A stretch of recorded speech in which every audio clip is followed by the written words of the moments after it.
Good evening and welcome to Suffering in Silence with Pastor Tia here on Love Bay Afrobeat Music Talk Radio.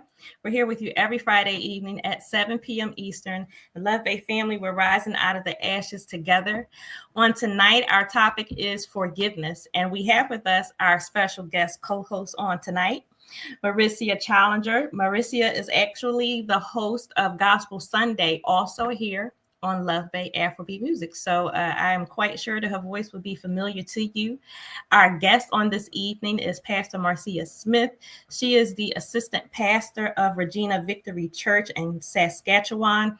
We are waiting for her to join us, and when she does, we will just pull her right into the conversation.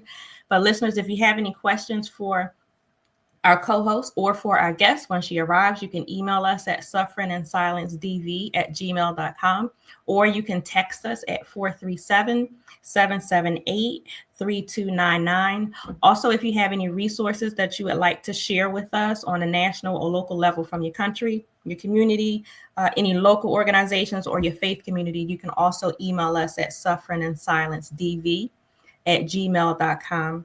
And with that, Marcia, would you take a moment to not introduce yourself, but greet our listeners and viewers on tonight? Good evening to our wonderful listeners. I am so happy that Pastor Tia extended this invitation to me to join her tonight on tonight's show.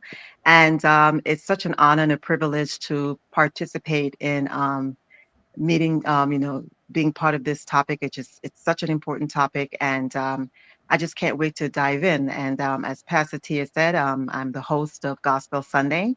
It's aired every Sunday morning. I know it's a bit early for some of you guys, but wake up and join us. It starts at 8 a.m. and it goes all through until 10 a.m. So hopefully you can join us this coming Sunday. Pastor Tia. Awesome. Thank you so much. So, as usual, we always start with share some resources. Love Bay, we do ask if you would like to support our nonprofit, Rise Out of the Ashes Inc. That is my nonprofit.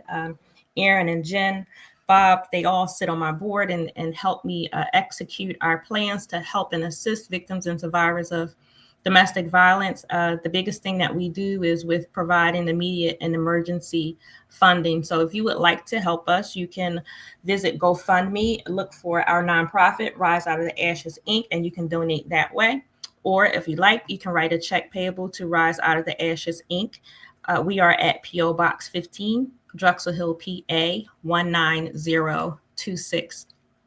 And with that, I want to make a plea on behalf of all local organizations. So Love Bay, wherever you find yourself, I'm asking that you would donate to your local agency. And it could be, but does not have to be limited to money. You can donate clothes, you can donate toiletries, household items, bed sheets, blankets. There are now some agencies who are rewording and removing wording of providing services to the LGBTQ community for fear of losing government funds. So I spoke last week about that freeze that the government put out and then rescinded, but there are still some organizations in fear of losing the funding that they receive from the government. So there are a lot of organizations who depend on and who need private donations. So again, I am asking you, wherever you are, to donate wherever you can to the local organizations that are around you, because no matter what's happening in the government and the White House as a whole, there are still individuals that need help. And it doesn't matter how you identify sexually, it does your race, your social status. When you need help, you need help. And so that should not be a barrier to individuals getting help. And especially when we're dealing with issues such as this, when we're dealing with the trauma of domestic violence, when we're dealing with the trauma of sexual assault, when there are individuals who need help because of drug and alcohol abuse issues, or there are people who find themselves in situations of homelessness or needing counseling in these areas. Again, when you need help, you need help.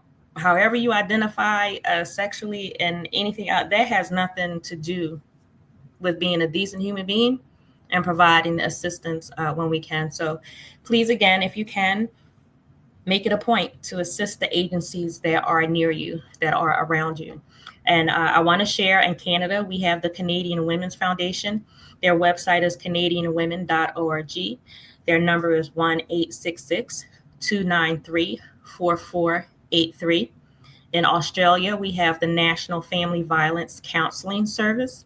Their website is www.1800respect.org.au, and their phone number is 1-800-737-732. In the UK, we have the National Domestic Abuse Helpline.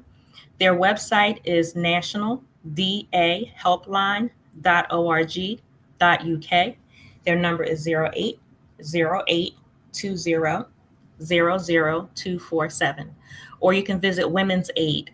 Their website is womensaid.org.uk, and aid is spelled AID.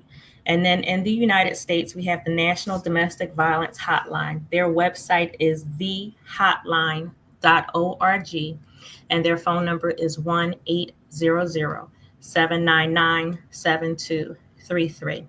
And also, any organization that is near you, you can actually call them and ask them what they need, if it's on your heart and your mind to do so. There are some agencies that actually need supplies for children and for babies. So you can drop off formula, you can drop off Pampers, you can drop off all the items that babies would need. So if you would like to help, you can. There is always something you could do, and it could be you could donate your time. If you don't have finances, if you don't have the physical items, you can always donate your time if there's an area um, that you are able to help in. So with that, Marcia, we're going to move into our topic. Hopefully, oh, well, here she is. Pastor Here she Marcia Smith is. is with us. So we just finished reading off some resources. So what we're going to do, Pastor Smith, we're going to give you a moment to introduce yourself to our listeners and viewers on tonight, and then we're going to move right into our topic, forgiveness. All right. Well, good evening, everyone. It is good to join you today. Hello, Pastor Tia, and hello, Merisia. Nice to Hello. see you. Nice to see you. It's been a while. And introduce myself. Well, I am currently living in one of the coldest provinces in Canada. Thank God, minus 30 degrees. Yes. That's Celsius, so it's really cold. A bit about myself. So I've been pastoring now for 20 something years. Prior to that, I worked as a nurse for 16 years, focused in pediatrics. And somewhere in the midst of that, I'll share it later on, my life got upended a year into my nursing career. And I've always wanted to be a nurse as a child. And so I pursued that. And so here I am now in coldest province, been in Canada for 90% of my life anyways. And so it's home, very much home. I love to travel, but Canada has always been home. And so, yeah, that's just a little bit about where I'm at right now. Well, you said the coldest province. I didn't know one part of Canada was colder than another. I thought it was all like an Oh, ice. no. Oh, no. I lived in Calgary for 7 years, so I got accustomed to the minus 30 something degrees, having Wow. to plug your car in overnight. Wow. And the good thing about Calgary, though, is it does not, it'll probably stay minus 30 something for around 5, 6 days, would be the longest. And then you get the Like warm that's wind. okay. Yeah. You basically just run into the store and run back out. Wow. And so, yes. And so now I'm in the prairies. I've been here. This is my first winter here. And yes, but it will stay cold here for minus for 2 weeks. Press Wow. it. You, my love to Canada. TYP, you got it. Because I have to put the top down. Oh, yes, yes, yes. But then, you have the extreme. And so very warm in the summer, very cold in the winter. So you have So both. there's nothing in the middle. Nothing in. Well, you have your spring and fall, which is very nice as well. I mean, last week I was walking with my coat open, right? So it doesn't stay frozen igloo for too long. But we got snow piled up everywhere. But I have underground parking, which is game changer. Oh wow, So underground parking. absolutely, I yes, have a new appreciation for Canada on tonight. beautiful country, but it is so diverse from one end to the other. You go two provinces over, they don't get much snow because they're right on the Pacific Ocean, right? That's the other end of the country. And so they had a lot of rain. But they say at least we don't have to shovel it. So the weather there is much milder, but it is quite the diverse country. Wow. Beautiful. But yeah, Wow. this Well, is thank this you is for where we that live. lesson on this evening. I will not forget it. Mhm. So, Love Bay, as we said, our topic on this evening is forgiveness. And we want to make it very, very clear. Forgiveness is not easy at all. When you're talking about someone or something that has hurt you or caused you a true devastation, Mhm. caused trauma in your life, that is not an easy thing. So this is not a light topic. We're not taking this lightly at all. It's very easy to say, I forgive you. You bumped into me in a hallway, but Mhm. you put me in a hospital or you broke bones in my body. You tried to take my life. That's a whole nother level. That's Mhm. that's something different. So we want to start with that understanding there. But Pastor Marcia, as I said, we will just begin with you. I want to give you the floor and let you begin with your story and share your thoughts. Awesome. Well, thank you again for the invitation. I pulled up my calculator a couple hours ago and say, how long has this been? And the story I'm about to share with you is from 38 years ago. And when I think about it, it's wow, I could still run through every detail of what happened. And so, as you said, Pastor Tier, forgiveness is not easy, but I want to say what I'm about to share with you. Perhaps the most difficult, not perhaps, the most difficult season in my life. And forgiveness that I experienced to be able to give to this individual only came about by what we would call God's grace. Mhm. So, for the sake of time, I am going to begin my story on the day that it happened, and perhaps I'll give, well, perhaps a preface would help. So, my mom married my stepfather. He and I didn't get along, but we just assumed that was the usual stepchild, Mhm. stepfather child relationship. And so they were married for a few years, and the marriage began to deteriorate. And at this point, where my mom decided to separate, and we moved to the other side of Toronto, I had just finished nursing school, or just about done. And we moved aside. At one point, before we moved, he did become physical abusive. He hit my mother, actually used a crowbar, broke into the apartment after my mom had the locks changed, and then he punched me as well. So that was the final straw. And so we decided that we're just going to move to the other side of the country. Fast forward a few weeks, few months, I believe. I am now working at my dream hospital, and I received a call. I think might have been minutes to 6 in the morning or something like that. Someone was sick, and they called to see if I could come in for the shift. I said yes, and proceeded to get up and drive my mom across. And I said, Mom, I'll take you to work, because having moved across the city, she's now taken multiple buses to go to work. I drove her as we're driving along the 401 highway. And in Toronto, it is the major highway that goes right across the city. At its widest, it's 16 lanes. So 8 lanes going one way, 8 going the other. It's very unusual to see someone pull up beside you on the highway, but that's exactly what happened. We looked over, and there he was driving right beside us. Didn't think much of it. I proceeded to take Mom to work. When we arrived at the Holiday Inn, this is where my mom worked, pulled in at the front entrance, and it was, a circular driveway. Pulled up my car to the entrance, and then my stepfather pulled up on the other side of the driveway. So now our cars are facing each other. Mom being mom, she says, "Let me go see what he wants, Mom." And I said, "No, Mom, I can reverse. No problem. No, no, Marcy, let me go see what he wants." Fine. I decided I was going to stay in the car until my mom got inside.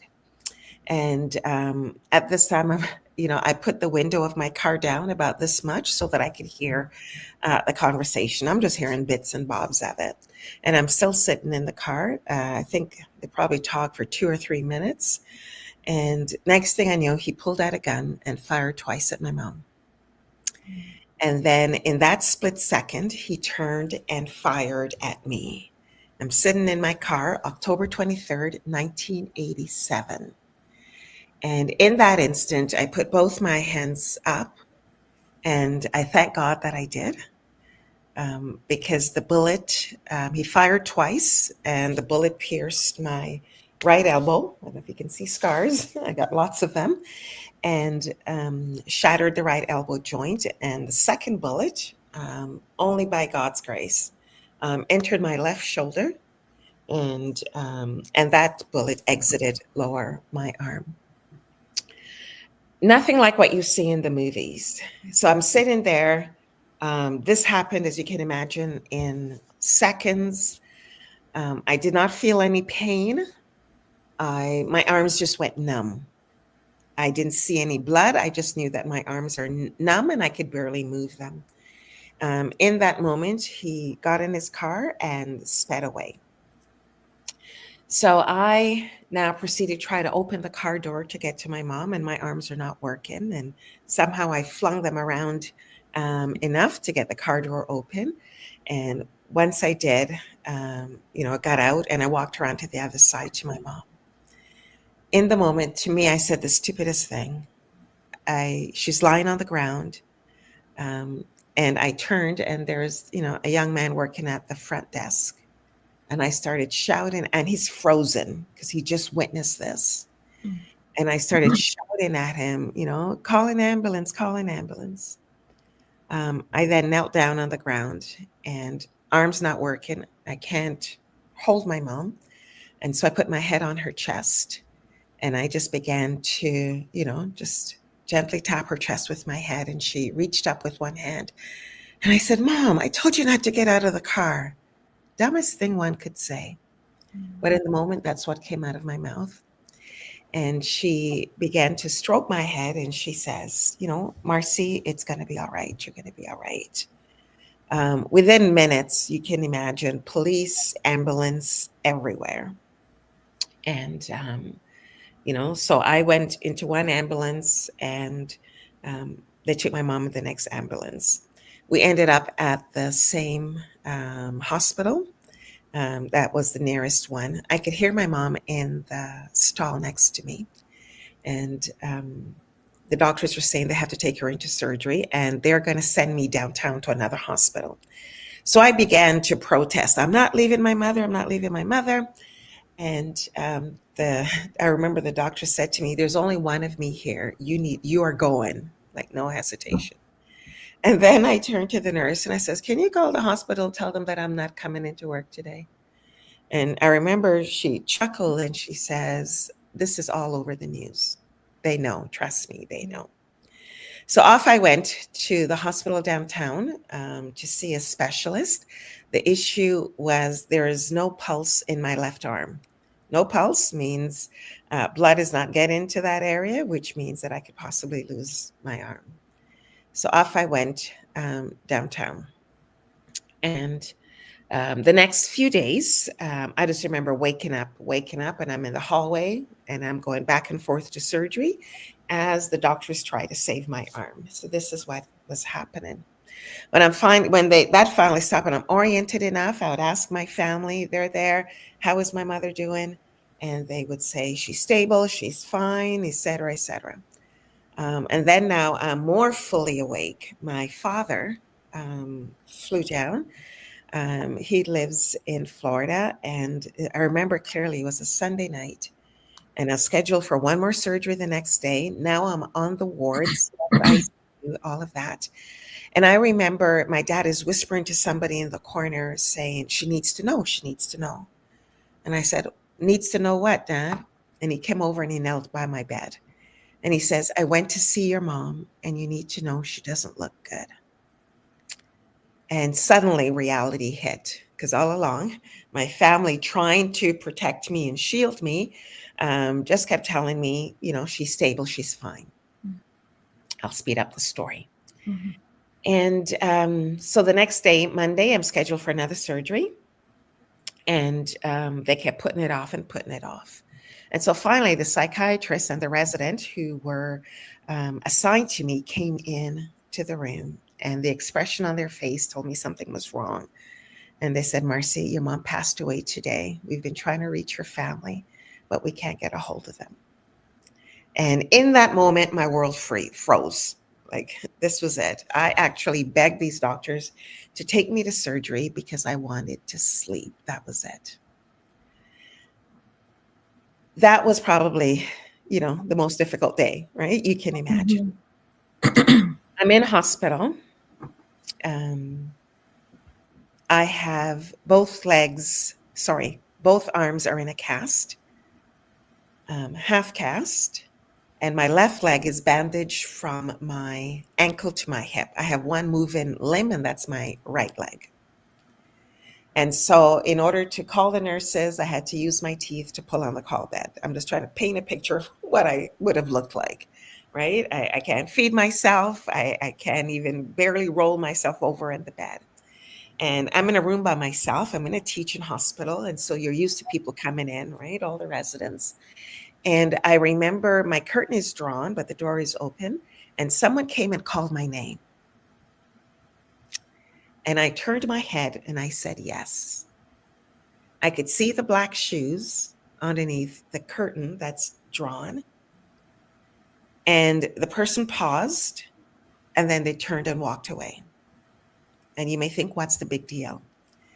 The big deal was in that moment that I'm looking at the door and I turned my head back, I had this overwhelming sense I had forgiven my stepfather. And I went, what? I'm trying to process this. As a nurse, I know I'm supposed to go through all of these grieving stages. In my head, I'm supposed to be angry at him for doing this, but I just knew that I had forgiven him. What is this?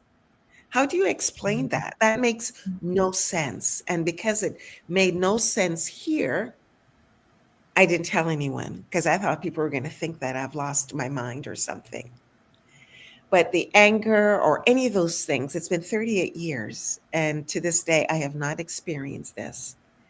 This sense of forgiving this man who murdered my mother, left me wounded, turned my world upside down.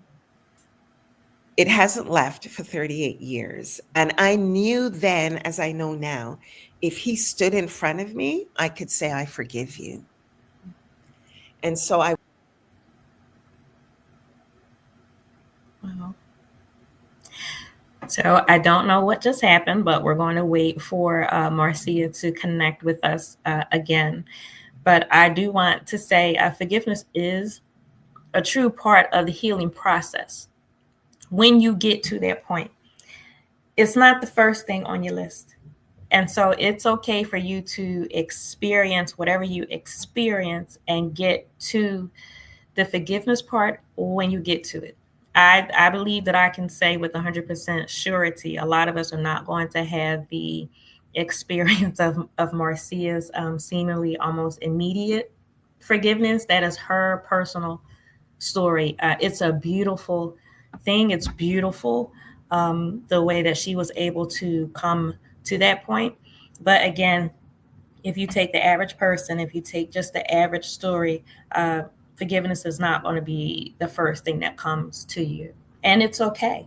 It really is okay. It really is okay to take time to focus on yourself, to process what you've been through and to deal with it before you do focus on the perpetrator or whomever it was that did whatever they did to you. So, Marcia, we'll come back to you and let you continue your story. All right, thank you. Technology is great when it works, I always say. Sometimes. We just got disconnected. And so, just to fast forward in my story, and thank you again for the opportunity to share, is I kept silent about this thing that I was experiencing because it didn't make any sense in my head. And how I began to understand it, I started going to church with my family. And it was only in the presence of God. And I tell everyone that I had she passed away few years ago, a praying grandmother that everyone needs. And I believe that it was through her prayers and the prayers of everyone else who prayed for me that made the biggest difference. And only by God's supernatural grace. And so I share this story and I say, I didn't have to try and work up forgiveness. God helped me. And I think just that place of surrendering to God, that it helps. 38 years, and it hasn't changed. And instead of harboring this anger and unforgiveness, I felt a freedom. Have experienced the joy, and all of these things, primarily just comes through God and our faith in Him. Since then, I have gone through life like everyone else, and I've experienced the hurt and betrayal and all of those things. And it always comes back to, Marcia, you have to forgive. You must forgive. Because whenever we harbor that anger and offense and unforgiveness, we're only hurting ourselves. And so I thank God for that initial experience. I don't know how I would have walked through it. Oh, I didn't tell you this part of the story. So, as you can imagine, I needed a lot of physio to be able to use my arms again. So, I remember my first appointment after I left the hospital. I was in a hospital for 3 weeks, attended my mother's funeral, went back to the hospital. Um, and I had my aunt came from Jamaica, and basically she was my hands, fed me, bathed me, et cetera, et cetera. And I remember going back to the hospital for physio, and I was seeing social work and the psychiatrist, and talked with the psychiatrist for about half an hour, 45 minutes. And he says, "That's it, Marcy, you don't need to come see me anymore." And I said to him, he was a resident, I said, "Don't you know I just had a traumatic experience? Don't you think I need counseling for 2 or 3 years?" And he looked at me and he says, "No, you seem perfectly fine." Okay, then. And that was that. So as I said, I've gone through life and I've had other experiences of being hurt and betrayed and the whole thing, and have got to get on my face before God, and God help me to forgive them, because I know the power of it. And I know that it means my freedom, my joy, my health, all of those things.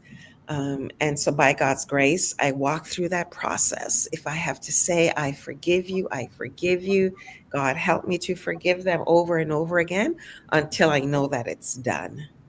And I've had the opportunity to speak much on forgiveness, and just met a lot of people who've experienced the pain and hardship of life and things done to them that should never have been done.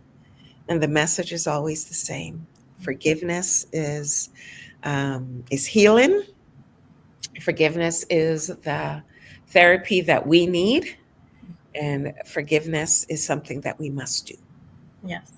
And so I'll say this, and then Marcia, I'll ask you for your thoughts or any questions you may have for Marcia. But when I talk about forgiveness, a point that I often have to make, and it's kind of like I have to be reassuring to individuals.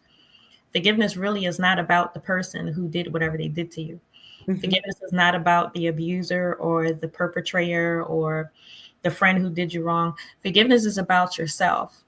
And Mhm. it's not saying what you did to me was okay. It's not saying I'm letting you off the hook. You get to go Absolutely. scot free. That is not what forgiveness is. Mhm. Forgiveness is you being able to come within yourself to a point to say, what you did was wrong. What you did hurt me. What you did devastated me. But you can't fix it. You Mhm. can't give me back what you took. You can't give me back what I lost. And I'm not going to keep waiting for it. I'm not going to Mhm. keep waiting for a restoration from you. That's not going to happen.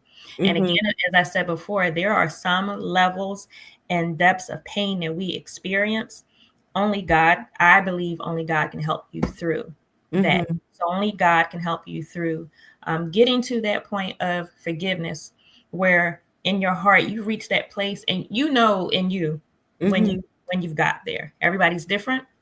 Yes. Everybody's pace is different, and it's okay. But Mhm. forgiveness is about you. It is a part of our healing processes, and it's not about a timeline. It's Mhm. really not. And I will say this, and then Marcia, I'll give it to you.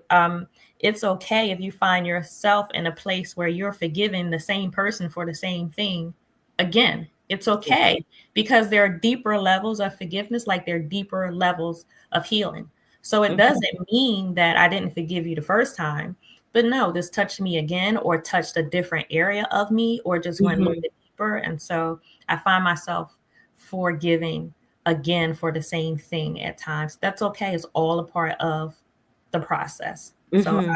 I find myself kind of, in a way, being reassuring to people, because it's like some people feel like they're doing themselves a discredit, or they're doing something wrong to themselves if they say, I forgive. No, it's okay. Mhm. It's okay. So, Marcia. Just listening to what the pastor said, and also to listen to what you said, I am just blown away because to go through something that traumatic and your initial thought is I forgive you, that speaks volume.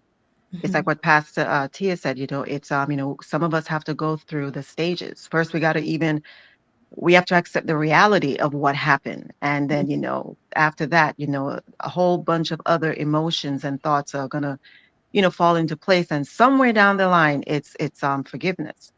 And to have that expressed at such a quick state when all this has happened, it speaks volumes.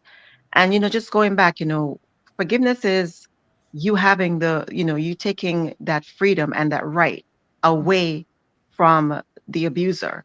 Mhm. You're saying, you know what, enough is enough. You've hurt me, you've hurt my family, enough is enough. Absolutely. And one of the things that we also have to remember, and just going back into the Bible, is that forgiveness was something that Jesus expressed many times. As a matter of fact, when he was on the cross, that's one of the first words that he spoke: Father, forgive them, for they know not what they have done. Mhm. And also in the book of Matthew, when he was talking to Peter, Mhm. and we all have that inquisitiveness inside of us with Peter. And they were talking about forgiveness, and Jesus told him, forgiveness, forgive seven times 70, right, Pastor? Mhm.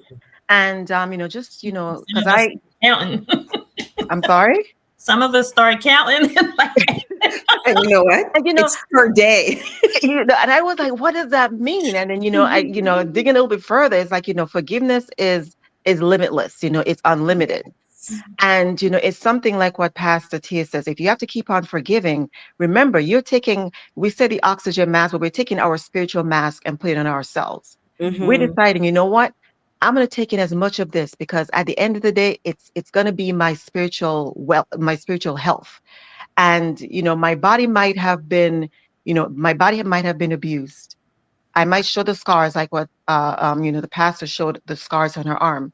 But you know what? Spiritually, I have the right anecdote, the right thing that's going to help me go through this. The right thing that's going to tell me, you know what? There's a lot more life to live, and a lot more, this experience is going to be shared, because there's so many people out there that Mhm. they don't even know where to start. They feel like they're on that hamster's wheel where they're just going through that emotion after emotion, but they never can quite get to that part of forgiveness. And Mhm. hearing your story, I'm sure someone is out there saying, you know what? what what the passage is explaining and what I have been through, it's time for me to say, I want to get off this wheel and put on that spiritual mask and forgive that person. Because in order for me to push out and live the life that I know I'm destined to live and go through the journey that I know I'm destined to go through, I first got to take care of this. And the Hmm. first step is getting off that hamster's wheel, put on that spiritual mask, and work on forgiveness. Yes. Work on Absolutely. forgiveness. Hmm. Yes. Pastor Tier opened up by saying, forgiveness is hard. It It is. is. Hmm. It is. Oh, I have had to grit my teeth so many Hmm. times, because our natural instinct is we want to get even, Yes. right? We want justice, or we want them to pay. Um, but you know what's harder than forgiving someone? Unforgiveness. Mm, Yes. Walking around with unforgiveness in our hearts. And as I says, I've spoken lots to women, conferences, workshops, etc., etc., and the stories that I hear and the pain that so many people have gone through. And I just want to echo what was said earlier. When we make that decision to forgive, we're not letting the person off the hook, Yes. right? It is not about that. And you may feel that you want to hold on to that anger and want justice, but unforgiveness, carrying that around day after day, month after month, year after year, it's actually physically harming you. It's psychologically harming you. And so I've done a bit of reading and some studies on it, and they talk about even our physical health. Having unforgiveness, weakens our immune system. It Hmm. causes increased blood pressure, insomnia. It causes neck and back pain. This is the very hard part of walking around with unforgiveness, is that it affects us physically, it affects our relationship, it Hmm. affects us psychologically. Um, it's a hard thing to bear. It really is. And I just want to say, we're not letting the perpetrator off the hook. We're doing this for our healing and for our restoration so that we can move on in life. Yes. And so, with that, Pastor Marcia, I want to ask if you could speak to this point, which is another point I make often when dealing with forgiveness. Forgiveness does not mean reconciliation. Oh, Forgiveness does not always result in reconciliation. mhm. Forgiveness does not mean that you get to do whatever you do to me. I'm forgiving you, and now I just open myself up and give you the chance to do it again. Oh, Forgiveness does not mean reconciliation. I can forgive you and mhm. we part ways. I Mhm. never see you and speak to you again. I can Yes, forgive you and set boundaries, and you're no longer in my personal space, but I'm not hating you. I'm yes. not, but I am not going to allow you to do what Mhm. you did to me again. Again. So, and some people have Mhm. in their minds like this Mhm. person has abused me in this way. They have physically abused me. They financially abused me, taken everything that I have. They've Mhm. trashed my name.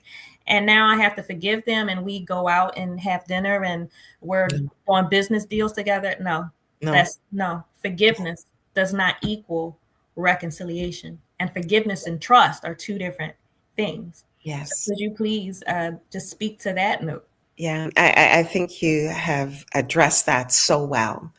There has been times, where I've been angry at someone, or someone has done something to me. And when you go and you speak and, I'm sorry, they're sorry, and you hug and reconcile, and the relationship, the bond can even be, better than it was previously. That is great. But as you say, that is not always the wise thing to do in some Yeah. instances. And even now, I think of a friendship that I had that, my dear friend wounded me so much. And I remember I cried for 3 days and then picked myself up and called her expressed what I had to express, told her I forgave her. But you know what? Our relationship was never reconciled to the way it was. And because I then, stepped back and I saw that this was a character issue and our relationship was not restored. But whenever I bumped into her, oh my stars, the biggest hugs and how are you? Tell me about the kids and what's happening. It is genuine, it is real. But that relationship was never reconciled to where it was. And you're right. The wise thing to do, assess the situation. Is this person's character? Okay, they've showed you who they are. And so the wise thing to do is to set some boundaries for Yes. yourself. You're not resentful, you're not loathing them, you're not walking around with a fence. You are taking care of you. Yes. So, and we want to recognize our listeners and viewers who are giving us their comments and thoughts. We thank you, Obed Syke, for your thoughts. Yes, Mhm. you can see the forgiveness on Marcia's face. You can see it in her smile. You can see it, and that is Mhm. absolutely um, a beautiful thing. Um, Mhm. I want to, Marcia, I'll ask you first. I want to bring up the point of sometimes we have the issue of, even though we were the ones that were hurt, even though we were in the abusive situation or we were the victim, we do at some point have to deal with forgiving ourselves. That Mhm. is that is huge, and sometimes forgiving yourself is harder than forgiving a person that hurt you. Mhm. I know I ran through it in my mind. It was Mhm.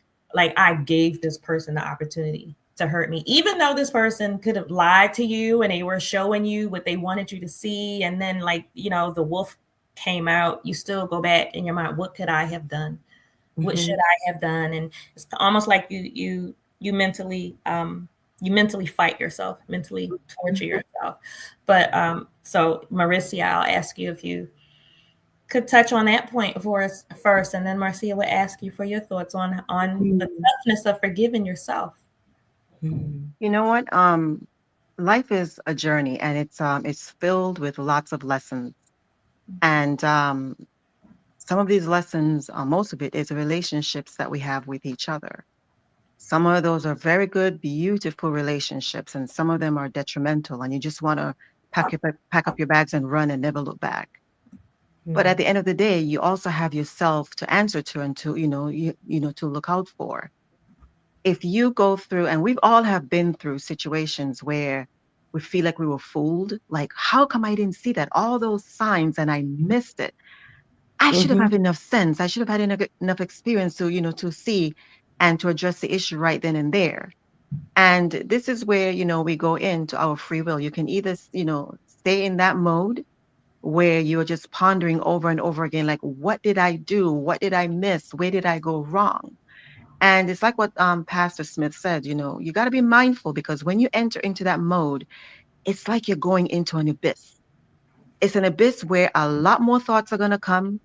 Mhm. You're putting yourself and your health at risk for all those other things that comes along with it. And if you are lucky enough to look up and then have some kind of analysis and kind of like look around and see, oh my God, where I'm at. Some of us are not that lucky, but if you're lucky to look up and look around and see where you're at and can pull yourself out, kudos to you. Because at the end of the day, you have to take care of yourself, whether it's emotionally, Yeah. mentally, physically, psychologically, you have to. And you know what? Most of the times, these people that come across and have done you wrong, they have most of the time they have issues, especially these abusers. Some of the most of the times these Mhm. abusers have also been abused. So they're just practicing and passing along what they know. But with the grace of God, like what Pastor Smith said, having God within, in your life, having God and that spiritual eye to help you look around and see, you know what? I don't want to live this way. Mhm. I deserve a lot more. There's a lot more life to live, and especially if you have children, you have to live not just for yourself, but for them. And you have to find a way to pick up the pieces, to let it go. And like what we say, let go and let God. because that's the only thing you can do. Sometimes just let go and let God, because sometimes, he gives us the strength to fight that battle, but sometimes, let him carry us through the battle. And by you crossing that threshold into forgiveness, you're releasing yourself.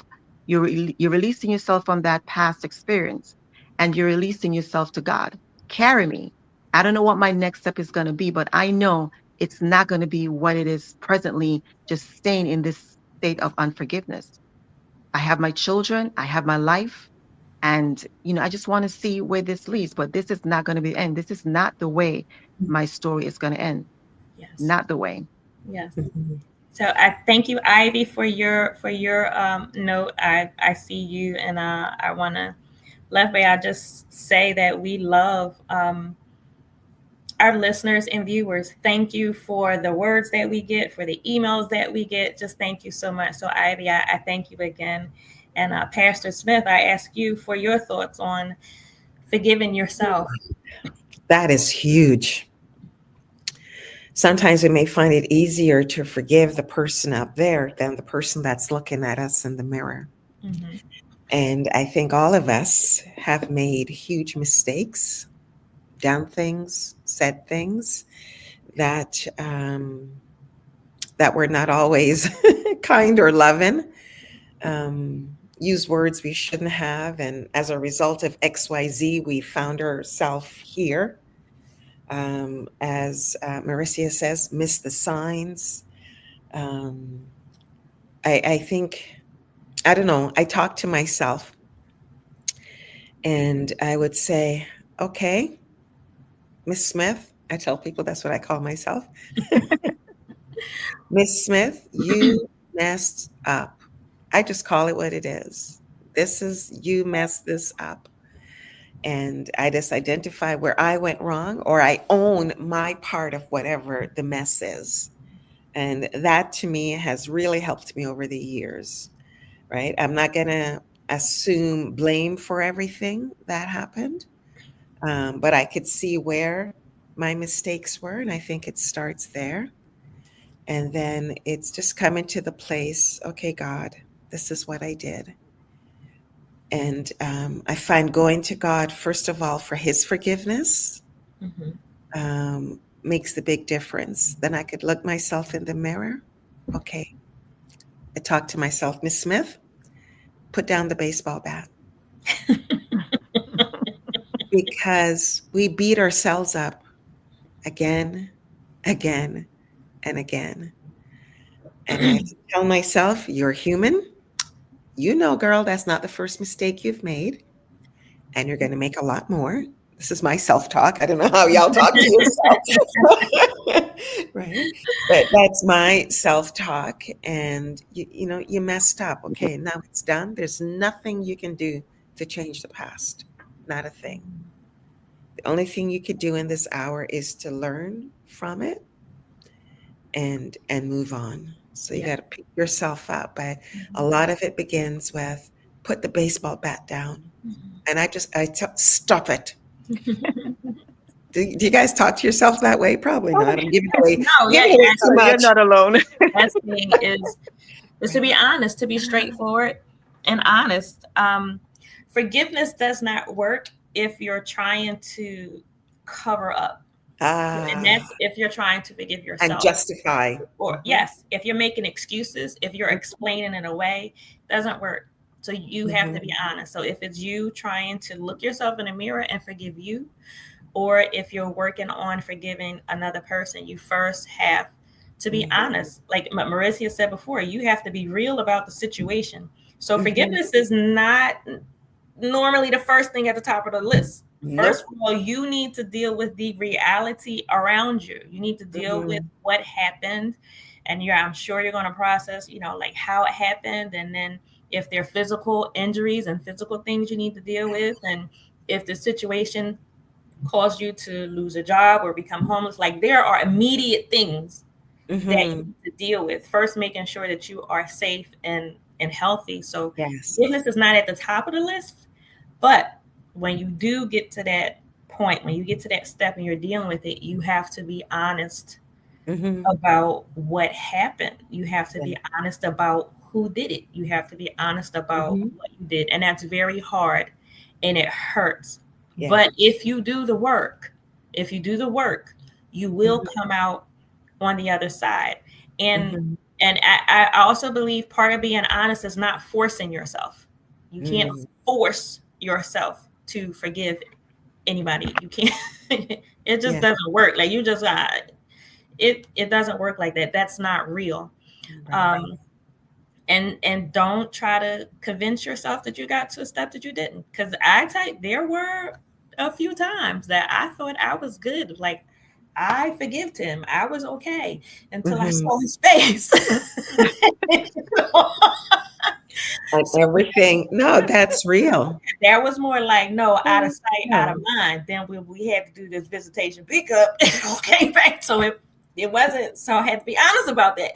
Mm-hmm. So be real. Are Yeah. you really working through your forgiveness process, or are you just okay in this moment because he is away from you, she is And you're away from safe. you, and you're Yeah. not dealing with the Mm-hmm. situation? Now it's okay Mm-hmm. to be safe and to feel safe and to enjoy that comfort. But when Mm-hmm. you are in that comfort, you do have to do the real work. Mm-hmm. You have to do the mental work. You have to do the emotional work. Yes. And it's Mhm. hard. It really is. And if I can emphasize a key word that you've said more than once is process. Yeah. And I share my story, and I tell people that was nothing that Marcia did. That was a supernatural grace of God. That grace meaning He empowered me, He enabled me to do it in that moment. But there are other times where forgive given that person is a process, Yes. and it may take weeks, it may take months to walk through, and you may forgive them for this level, that level. But just because it's not instantaneous does not mean that you're not in this forgiveness journey. And Right. another thing, you could put the baseball bat down, is you're in this process. And I say crying out to God for help is key, but it's a process. Mhm. Wow. um, Go ahead. So we are just under the hour, and I want to ask you both, what would be your not instructions, because as we said, forgiveness, it's an individual Hmm. issue, it's a personal issue, it's a personal walk. So I wouldn't say instructions on what to do because we're all different, but I would, Hmm. what would be your final words on tonight that you would leave with Lube for those of us who are at that point where they are ready to deal with forgiveness? Because if you're not ready, you're not ready, and it's okay. But Hmm. if you find yourself, if this is the step that you are now tackling, what would you say to that person now trying to move part through this part of their healing process? Do you want to go first, Marissa, or do you want me to go? You the guest. Go first. I would say, cry out to God. Sometimes, many times, the pain is too hard, too deep, too heavy for us to do on our own.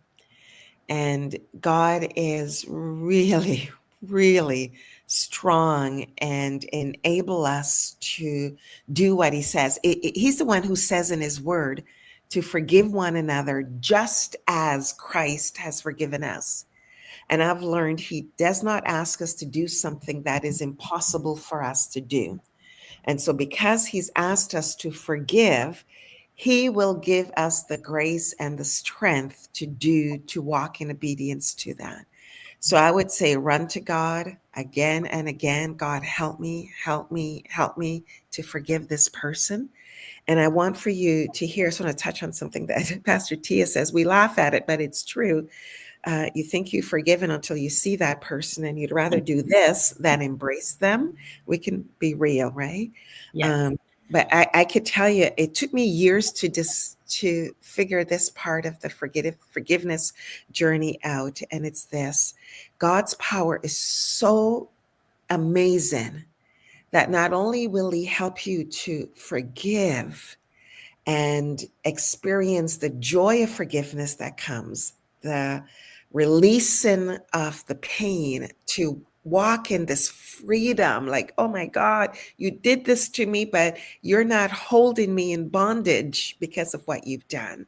This is God's grace. But here is something that it wasn't until I read a book a few years ago. God is able to heal your memory of what happened to you, so that when you see this person, there's no more pain. It doesn't feel like that knife is just in your heart. Mhm. And I want for you to hear that part. So this could be progressive. He could do it in an instant, but God is able to bring forth such a healing in your heart that even the very memory of what happened, you'll still remember it, Mhm. but there's no pain attached to it. Yes. And Amen. it was probably in my 30th year. I go, what is this? I could tell this story and see people weep and weep and weep. And I could go into details, but the pain is no longer there. And Mhm. that's what our God does if we Yes, give Him this situation. absolutely. Marissa, what would be your final words to our viewers and listeners on tonight? My final words would be, how are you going to look at forgiveness? What lens, actually, are you going to look at forgiveness? Through the lens of the natural or through the lens of the spiritual?